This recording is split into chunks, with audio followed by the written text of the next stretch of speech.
Hello friends, welcome to another video. So in this video, I'll show you how to delete all the resources in Microsoft Azure in one single click. In Microsoft Azure, you don't need to delete resources individually. You can delete all of them at once. So let's find out how to do that. So here I have one resource group called RG Storage 2025. So let's go inside that.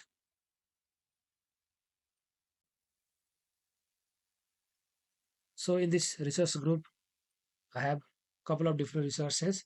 So to delete everything at once, just click on delete resource group here, then copy the name of the resource group, just paste it over here.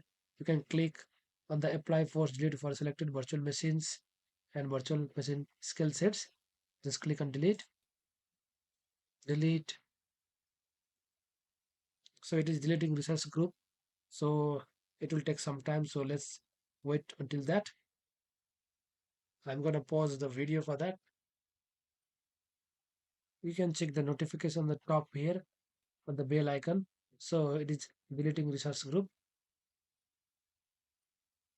After waiting some time, if we go and check this resource group from inside, we can see all the resources are gone, leaving this one, which is also in the process of deleting. So this is how we delete all the resources in resource from resource group in Microsoft Azure. Thank you guys. I will see you in another video.